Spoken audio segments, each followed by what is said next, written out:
This needs to be said, and I hope you're smart enough to listen. Mama, if you made the courageous decision to date a man who already has children, please understand that you have gargled his balls long enough for him to trust you, but it doesn't mean you'll have the trust of his child's mother. Women with grown sons, your son's behavior is a reflection of you as a mother. Did you enable him? What were you teaching him that has him out here disrespecting women and abandoning his children? Now, most single mothers do not mind if their children are around people we trust. But if we don't trust you, don't automatically assume it's because we want to be with him. When you coming around feeling so entitled because you his girlfriend or his wife, you have to understand that I now have to try to figure out whether you are somebody that can mother my children. Happiness is a part of success. So is wealth, health, power, respect, community, and family. I want it all. I want the Quan. Listen, if all you know how to do is look good and ride pipe, then of course you're going to be like, I'm not going to date anyone but a CEO or a man that provides for me. What's stupid is you actually think you're valuable by being that. Women of value generate their own income, period. Yeah, they'll date a man who could spoil them and bring them more wealth, but they're not broke. You understand what I'm saying? Like, if you're broke looking for a man with some money, you're a gold digger, not a high valued woman. Moving on from somebody isn't always, oh, I don't love you no more. Sometimes it's, I love you, but you not worth the drama, homie. Baby mamas, please stop having second and third babies with men who wasn't taking care of the first one. Deadbeat baby daddy, stop calling your baby mama crazy, because if she was as cuckoo as you claim, why would you abandon your children with her? Go get your babies, man. Black men, please stop telling black women to choose better without you holding low energy men accountable by no longer giving them social acceptance. Black men, please stop collecting baby mamas. I ain't saying married chicks. I'm saying if you pull out game weak, wear a condom. Damn. Fellas, you gotta slow down when you meet these women. Don't be so anxious to hop in bed with them. You have to be sure this is somebody that you want to share a legacy with. You don't want to create another single mother, then sit there and have to decide whether you want to take care of your responsibilities or not because you about to have a baby by somebody you don't even love. Broke women, the hypergamy mindset is destroying you. That has nothing to do with feminism. Out here using a man for money has nothing to do with being of high value. Women of high value have taken advantage of the opportunities that feminists, who are also activists, created. Women of value understand that the women before us worked very hard for us to be able to get the status and the money without having to fuck a man. Stop chasing after a man that has money and go out there and get your own bread, mama. A man with money can give you the same splitting headache that a broke man can. Stop allowing people to come in your life and half love you while they talking about something they hurt over the past or they can't get over their ex. I'm going to need for you to exit stage left anytime you meet somebody who is in that little phase in their life, because that's not where you at. Stop accepting that. Go out there and get the love that you genuinely deserve and desire.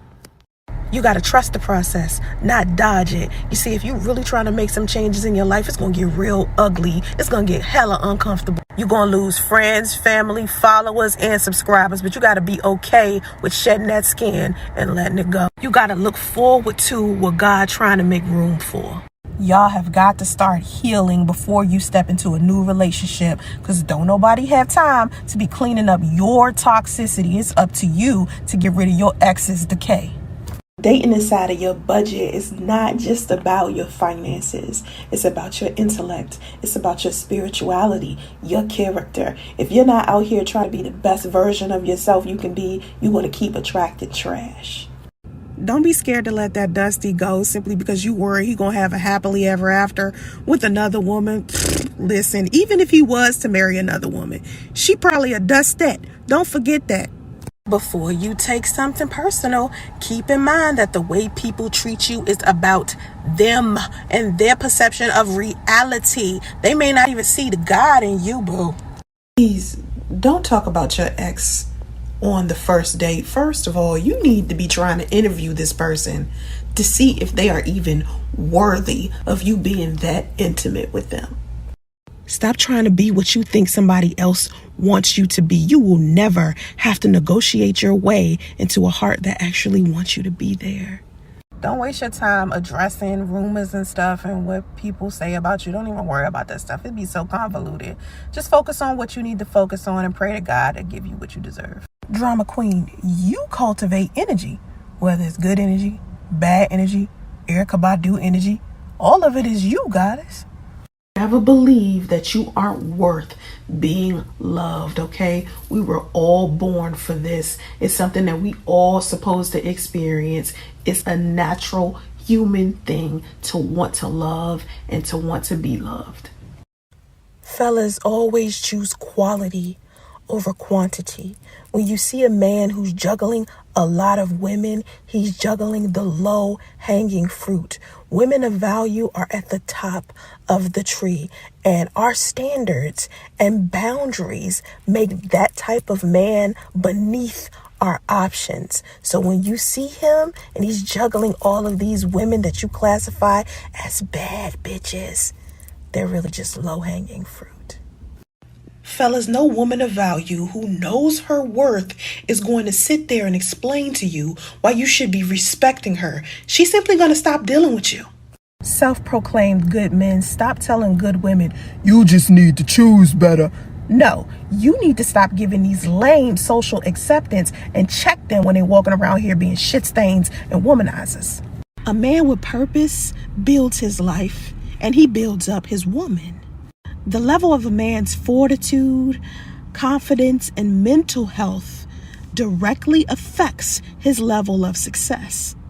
Any man who is making some real progress is going to not participate in anything that will affect his capacity to be successful. He's not drinking excessively or doing drugs or rotating multiple sex partners. He's not even eating junk food because he realizes that some foods can impair his brain function. He even refuses to consume low energy entertainment. So fellas, the next time you looking in the mirror and you're trying to measure whether or not you are a man of value, think about those things. How much energy are you putting into you being successful? Here's a few ways you can be a man's paradise, pleasure, and his peace. Shut the fuck up with all that nagging. Be quiet. Just shh for a moment. Let it marinate, okay? Just don't say nothing. Just chill for a moment. You got to start responding better to the stuff that these men do, almost to the point where you haven't responded. That makes them a little scared. Girl, men know when they fucked up. You ain't got to keep reminding them. Girl, you got to understand him. Feel his pain. You get better results when you stroke that man's ego instead of his pipe. Okay, you got that wet, but it ain't gonna get you that far, baby. Respect his expression of love. Sometimes a man is gonna love you the way he knows how, not just your way. You ain't never catered to a man a day in your life. You better run some bath water, rub his back, brush his hair, rub them feet, scratch his back. I don't know, something. Treat your man like a king, because you a queen, and that's what you're supposed to do. His strength comes from your support and trust. Always be his number one cheerleader. Lastly, always speak love and life into your man. Don't be out here killing his dreams, girl. Ladies, here's how you can be a woman of value. Number 1, stop chasing men. Number 2, make your own money. Number 3, stop playing hard to get and actually be hard to get. Number 4, take care of your physical appearance. Make sure you do your self-care, honey. And lastly, make sure that you have some emotional intelligence, because don't no man or no woman who is always in her feelings. I have failed a lot in my life, and what a lot of people don't understand is failure is a part of the road to success, okay? Sometimes you got to slow down and breathe. Then the next day, fuck it up, sis. You feel what I'm saying? You can't just sit there and hold your breath and wait for the perfect moment to go out there and chase the type of lifestyle you want, whatever goals you want to accomplish. You got to keep trying until you get it. It's all about consistency, and it's all about resilience and pushing forward even when you fail. There's chiefs and there's Indians, and you will be able to tell if somebody's a good leader or not. Because when we're leading, we don't act superior. We don't act better than anybody else. The only thing that we do is show you how better we are than we used to be. That's a leader for you. I authentically lead by being myself. I don't sit here and preach about me being better than anybody else. What I do tell you is there's always going to be some room for improvement, and I need for you to take advantage of that. When I say that modern women are looking for partners instead of providers in relationships, a lot of men will be like, well, if both parties are bringing money into the relationship, then who's the leader? It's a partnership, honey. That means you do for each other, vice versa. It's one unit. It's teamwork. It's not one person is more valuable than the other or one person deserves something more than the other. No, you love each other in a partnership. Don't trust nobody that's out here telling you that love is hard to find. When they preaching limitation, look at them and be like, it may not be where you at. You just got to go to the place where it is. You tell on yourself when it's time for you to handle someone who has mishandled you. Be careful how you operate, because karma still ain't going to forget your address. There is nothing wrong with you going out here chasing your career first before you decide to get married. You want to make sure that in the event that your relationship or marriage is over, you will still be able to take care of yourself and your kids financially. Women who hustle hard, stop asking why, because you ain't gonna never understand why some other chick is hating you, because y'all got two different mentalities. That's like asking someone what's 7 times 8 when they don't even know what an integer is. Typical Tanya, out here pressed to be married. Let me tell you something. The average man is not marriage material. So stop expecting every man you meet to want to propose. I don't care how old you are. 30, 40, 50, it doesn't matter. Stop trying to expect every single man to marry you simply because the only way you're going to feel like you're worth something is if you can call yourself somebody's wife.